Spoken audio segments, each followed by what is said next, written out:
In episode 1, it's New York in 2012, and the Avengers have Loki held prisoner and they have the Tesseract. But some clumsiness results in Loki getting it and disappearing with it.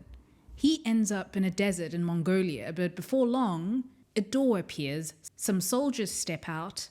They announce that they're there on behalf of the Time Variance Authority, and Loki is charged with crimes against the Time Variance timeline. Once they apprehend him, they reset the timeline. At the Time Variance Authority, or the TVA, Loki is given his prison clothes and he goes through a number of bureaucratic checks. He's fitted with a collar so that he can't escape, and he's told to stand in line for his trial. There's a screen with a clock on it named Miss Minutes, and she gives him a rundown on, well, what the authority is all about. You see, long ago there was a multiversal war, almost destroying everything. That is until the timekeepers came in and ordered everything onto a single timeline. Every once in a while, those like Loki veer off the path that the timekeepers created, and those that veer off are known as variants. In 1594 in France, Agent Mobius is inspecting the murder of a hunter from the TVA. This is the 6th attack in the last week, so someone is targeting them. He sees a little girl then, a variant, who's eating a blue sweet or piece of gum.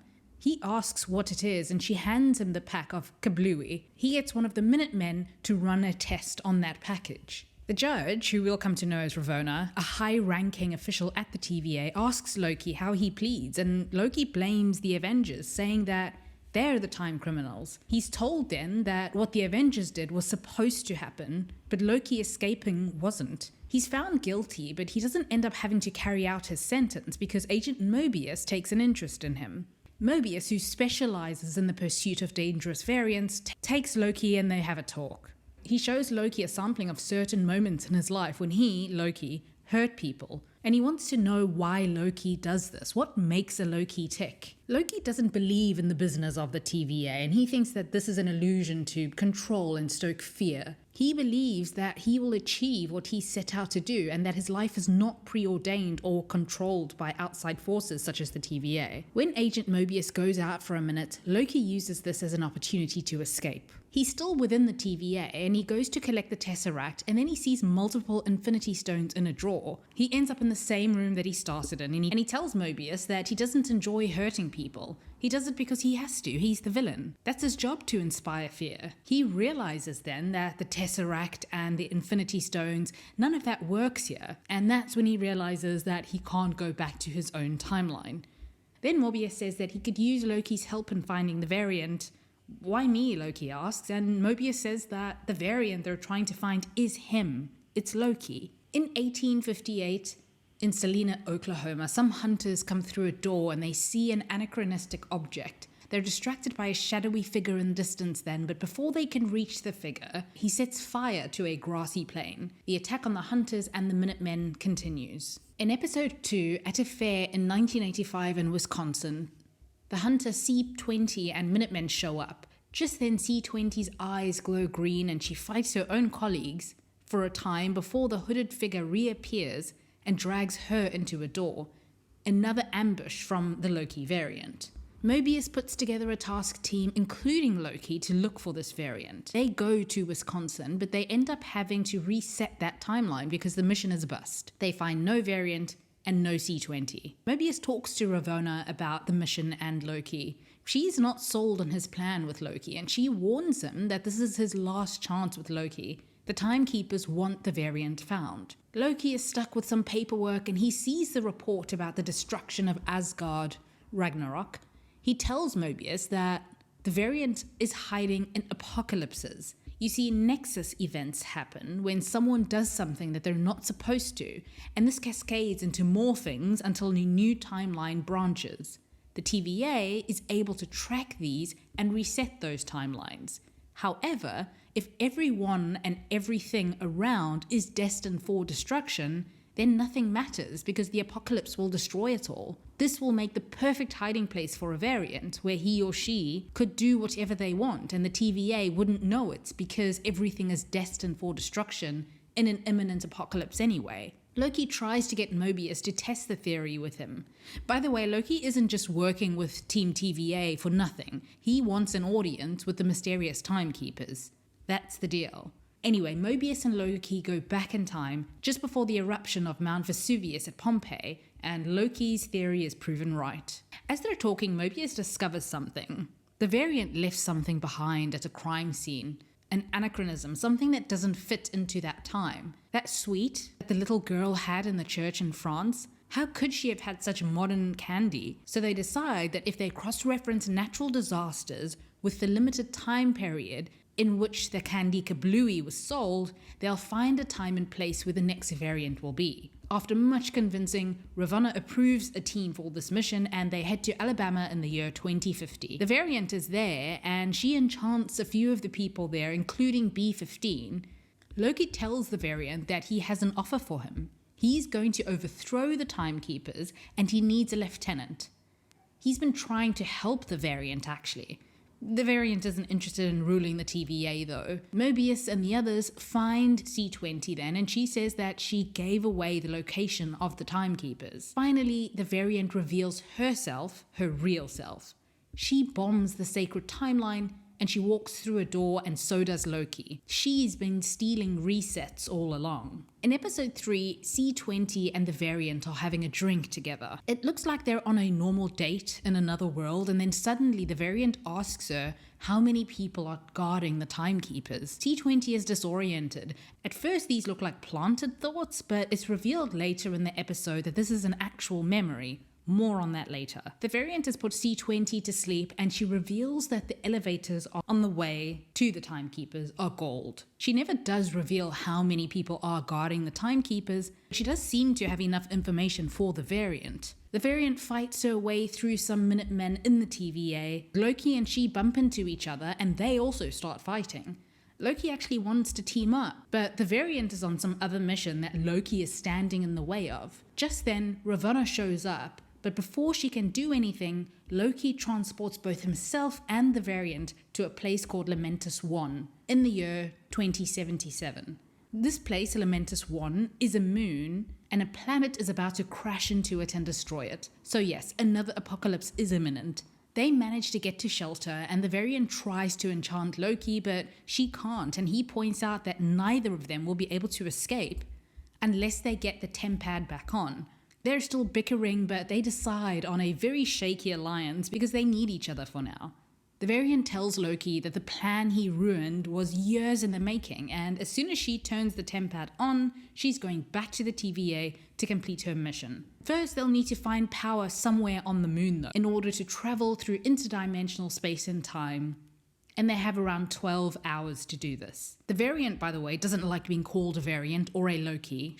She says that her name is Sylvie. The pair get directions to an evacuation vessel at the edge of town, which could have enough power to recharge the tempad. They make it onto the vessel using some Loki trickery. They get to know one another a little bit, but they do get spotted as very obvious stowaways. So they have to fight the guards and eventually they escape the evacuation vessel by jumping out of the window, and this damages the tempad. Loki decides that they should go onto the Ark, hijack it, and make sure that it gets off the moon. While they're walking there, Sylvie tells Loki how enchantment works, and in sharing this, she also reveals that the girl that she enchanted from the TVA, C-20, was actually once human hundreds of years ago. There was a time before C-20 worked at the TVA, which is news to Loki because he was told that everybody who worked at the TVA was created by the Timekeepers, including Mobius, who believes that he was created by them. Sylvie tells him that they were all once regular people on Earth. They're all variants like them. The story that the TVA has been selling is a lie. Anyway, the pair make it to the Ark just in time to see it blown apart, destroyed. Plan B is a bust.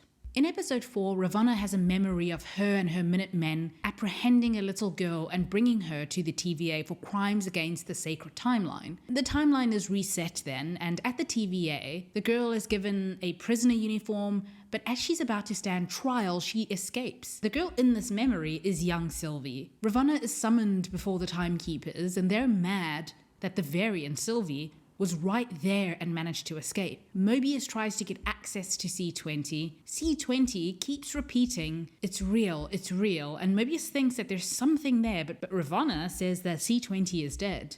and that the variant Sylvie scrambled her mind. Mobius is confused because C20 seemed okay when he last saw her. Back on Lamentis 1, Sylvie talks about herself and she says that she remembers a little bit of Asgard, her home, her people. She tells Loki that the universe wants to break free, so it manifests chaos, like her being born the goddess of mischief. As soon as that created a big enough detour from the sacred timeline, the TVA showed up, erased her reality, and took her prisoner. She was just a child, and so she stole a tempad and ran. She grew up in the ends of 1,000 worlds. Otherwise, she would create a Nexus Event. She wasn't meant to exist. As the moon is being destroyed, the TVA sees that a Nexus Event, a really big one, is happening there. The Hunters and the Minutemen go there, and both Loki and Sylvie are apprehended and brought back to the TVA. Loki tries to warn Mobius that the TVA is lying to him, but at first Mobius just thinks that this is another Loki trick, a lie. Loki is taken to a cruel memory prison of his home on Asgard. The memory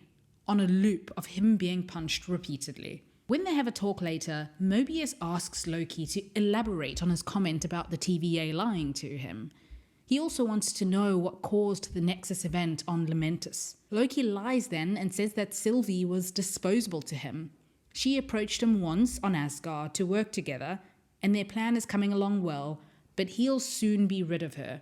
Loki's lying here. Mobius says, well, just as well, because she's been pruned, as in gotten rid of. This clearly upsets Loki, but he keeps a straight face and says, good riddance. Mobius catches on then that Loki likes her, has feelings for her, calling Loki a seismic narcissist because, well, he fell for himself. Loki is in distress then, and he tells Mobius the truth. Well, he tells Mobius what Sylvie told him. The Timekeepers kidnapped everybody at the TVA from the timeline and erased their memories. That they were all regular humans once, but now they're all variants, and Sylvie can access those memories through enchantment. Mobius is still skeptical. B-15 had been previously enchanted by Sylvie on the Alabama mission, so she goes to where Sylvie is and tells her to come with her.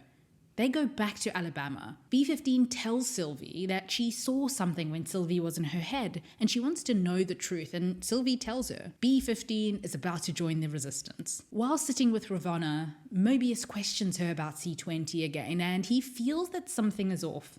Her evasiveness at first, and then her excuse and what Loki told him is enough to make him swap his tempad with Ravonna's while her back is turned. On Ravonna's tempad, Mobius sees a message from C20 talking about how the memory of that bar was real and that she was actually there. And in this message on the tempad, it was Ravonna who was questioning C20 about it. That's when it becomes obvious that Ravonna is in on the secret. Mobius goes to Loki then and says that the Nexus Event that he and Sylvie were about to cause could bring the whole TVA down.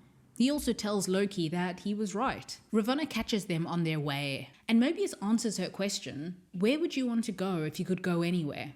She'd asked this question earlier, and he tells her now that he'd go to where he's really from, to where he was really from before the TVA. She has him pruned on the spot and Loki taken away. It's obvious that this is difficult for her because they were close friends, but she will toe the company line. Ravonna sends a search team out for Hunter B-15 because she's been compromised by the variant. Sylvie asks Ravonna what her next Nexus Event was. If it was so important to take Sylvie's life from her, then it must have been important. Ravonna dismissively says that she doesn't remember. Eventually, both Loki and Sylvie are taken to the Timekeepers. As they're about to face their fate, B-15 comes in, releases Loki and Sylvie from their collars, and she throws Sylvie a sword. A fight breaks out, and eventually Sylvie and Loki discover that the Timekeepers are nothing but mindless androids. So who created the TVA then? This isn't the end of things. Just as Loki is about to tell Sylvie something, confess his feelings, Ravonna prunes him. Sylvie disarms her then, and Ravonna asks Sylvie to kill her, but Sylvie refuses. She demands that Ravonna tell her everything. In episode 5, Loki wakes up in a place called The Void, with an ominous-looking purple cloud called Elioth looking to consume him and the other Loki variants that he happens upon there. Anyway, they rush him to safety. Sylvie is trying to get answers from Ravonna, but she says that she's as in the dark about who's really behind the TVA as Sylvie is. Ravonna tells her that Loki is alive, and she says that she also wants to find out who lied to her. She She also says that when they prune a branch reality, it's impossible to destroy all of its matter. So the matter moves to a place on the timeline where it can't continue growing. The branched timeline isn't reset, it's transferred to the void, somewhere at the end of time, where every instance of existence collides at the same point and simply stops. The end of time still needs to be written. Nothing's known to have come back from the void, but she can help. Meanwhile, in the void, the child Loki says that this is a place that the TVA dumps its rubbish. Alios consumes matter and energy. There are entire branch realities that are consumed. Alioth, the cloud, basically makes sure that nothing makes it out of this world. They tell Loki that they too tried to make plans of escaping, but now all they do is survive. The Lokis go into an underground bunker. Ravonna asks Miss Minutes to pull up the archives on the end of time. Sylvie points out that if the end of time is still being written, whatever happens is a new timeline where you'd be unable to start the next event, and you'd be undetectable there. This is where Loki is. They decide to go past the void using a void spacecraft. It could take them to the end of time. Just then some Minutemen come in. Ravonna had actually tipped them off. She was stalling. Too late though, Sylvie decides to prune herself. Loki decides that he wants to kill Alioth, and the other Lokis laugh at him, finding the idea absurd. After a time, two of the Lokis decide that they're going to help him get to Alioth. Sylvie wakes up in the void. She makes a run for it before Alioth gets to her. Just then, Mobius shows up in a car and they make their escape. Mobius apologizes for hurting her. Then Sylvie says that they should turn back towards the cloud. They run into the three Lokis then. Sylvie thinks that the thing that they're looking for is beyond the void at the end of time, and Alioth is just a guard dog.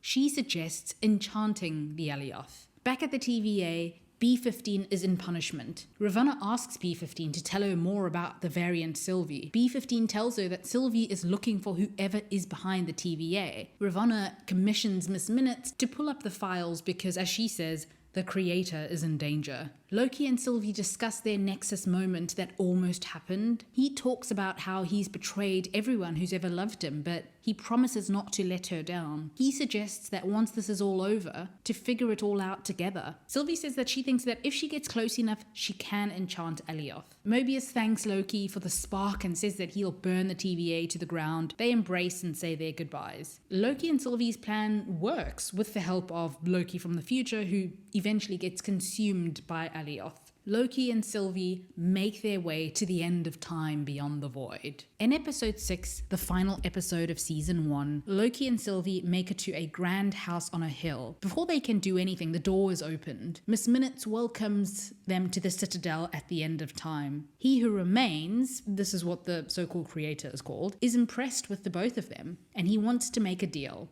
They can be reinserted into the timeline in a way that doesn't disrupt it, and the TVA can continue their work. Miss Minutes tries to sell them their dream lives, but they don't buy it. They write their own lives now, Loki says. He who remains comes out then, and he invites the pair to his office. Sylvie tries to kill him, but she fails. Mobius makes it back to the TVA, and he goes to Ravonna. She still doesn't believe that the whole mission was for nothing. Meanwhile, B-15 is working on her counter-programming mission, getting the other Minutemen to see that there are versions of themselves that exist that are variants. Ravonna, meanwhile, is under the impression that Mobius betrayed her. Eons of friendship over a couple of Lokis. Meanwhile, in the Citadel at the end of time, he who remains tells Loki and Sylvie that they can't kill him because he knows what's going to happen. He shows the exact scene that just played out, all written down. He knows everything, even the things that the TVA doesn't. Every step they took to get there, he says he paved that road. He says that without him and the TVA, everything burns. He's afraid of himself.